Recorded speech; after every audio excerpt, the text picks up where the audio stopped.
네, 안녕하십니까. 오늘은 우리나라가 일본의 36년에 달하는 어두운 시기를 겪으면서 우리나라가 어떻게 독립할 수 있었는지 그 기원이 되는 독립군에 대해서 한번 배워보도록 하겠습니다. 1910년대에는 민족운동의 방향이 바뀌게 됩니다. 원래는 이전까지는 조선이나 대한제국 같은 왕이나 황제가 다스리는 국가를 위주로 있었다면 이후부터는 이제 우리나라와 같은 민주공화국이 정치 체제의 바로 중심이 되게 됩니다. 그래서 1910년대에는 민족운동 방향이 총 3가지가 있는데 복벽주의, 보황주의, 공화주의 이런 것도 있는데 결론부터 말하자면 왕이 다스리는 통치 체제에서 점차 멀어지고요. 국민이 국가 주권의 주인이 되고 국민의 힘으로 나라를 다스리게 되는 그런 민주공화국으로 정치체제가 바뀌게 된다라는 사실만 기억하면 됩니다. 그래서 이를 공화주의라는 이념이 있는데요.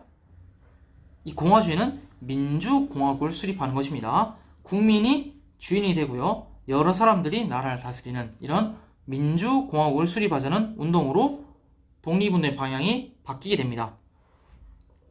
그렇게 돼서 이 항일 비밀결사 활동도 달라지게 되는데 국내에서는 총 크게 보자면 2가지 정도가 있습니다. 첫 번째는 독립의군부라는 단체가 있는데 이 고종의 지령을 받은 임병찬이라는 유생이 조직을 합니다.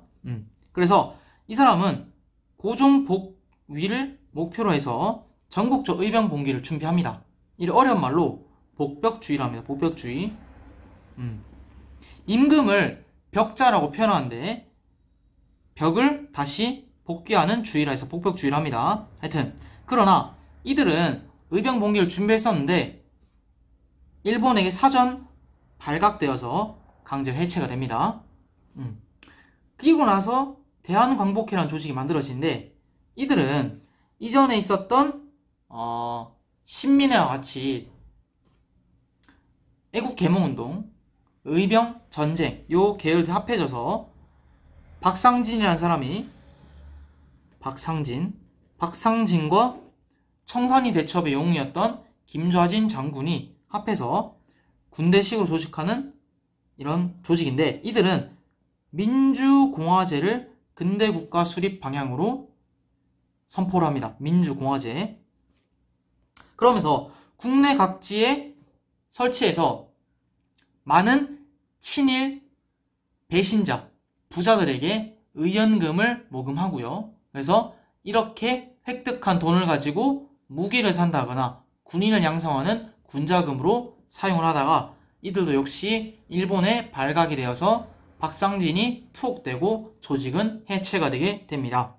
그 이외에는 여성들이 중심이 된 송죽회, 조선국민회, 조선국공회복단 이런 것들도 있는데 핵심은 독립의군부와 대한광복회라는 이런 양대 조직이 있었다라고 보시면 되겠습니다. 국내에서는요.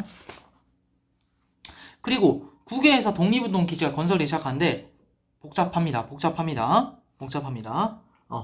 이걸 알기 위해서는 좀 지명 공부를 하셔야 되는데 북간도, 서간도, 연해주, 밀산부 이런 것들이 있는데 이 지도를 보시면요.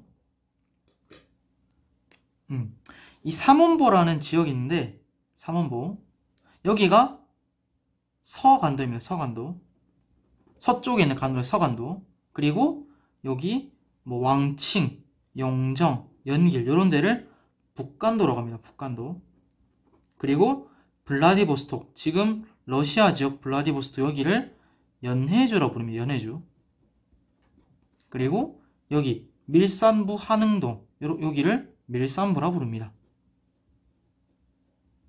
하여튼 이런 지명들이 있는데 이런 지명에서 여러가지 단체가 만들어지기 시작합니다.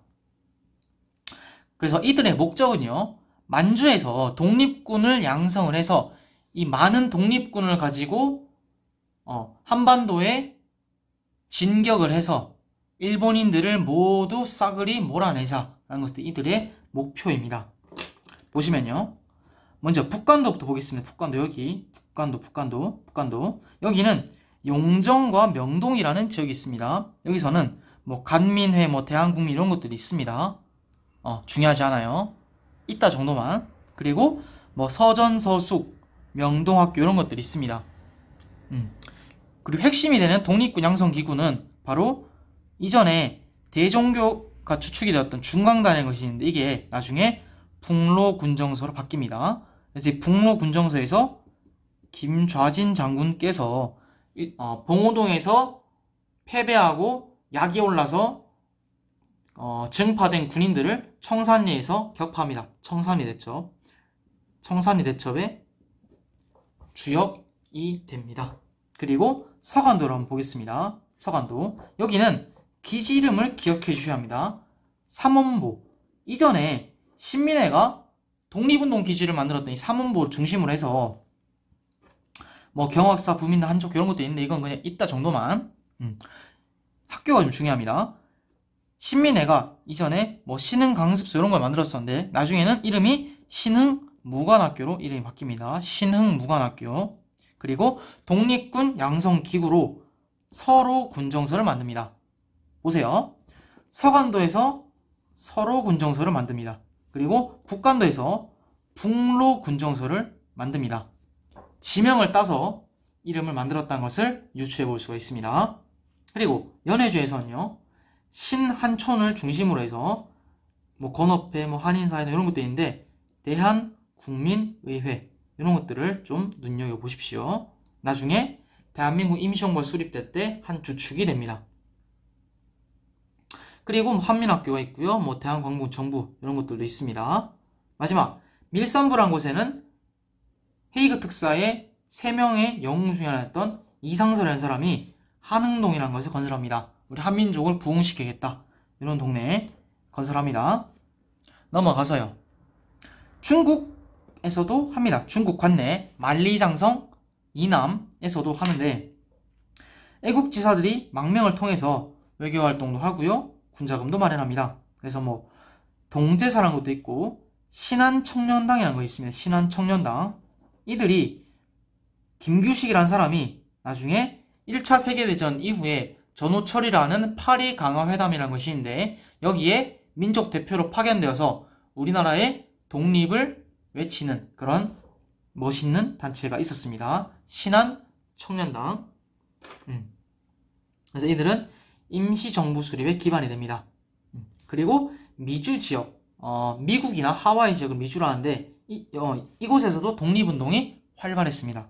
여기서는 대한인 국민회라는 단체가 있는데 안창호 선생이 이끌었습니다. 또한 뭐 박용만이라는 사람은 하와이에서 대조선 국민군단 이런 걸 만들기도 하고요. 멕시코에서는 숙모학교 이런 것도 있었습니다. 그리고 결론적으로 이 모든 여러 단체들의 공통점은 자치정부를 띈 조직이었습니다. 그래서 해외 동포를 보호하고요. 무장 독립전쟁의 기틀을 마련했던 우리나라의 독립에 있어 핵심적인 역할을 했던 순국 선열 지사들이었습니다. 이상입니다.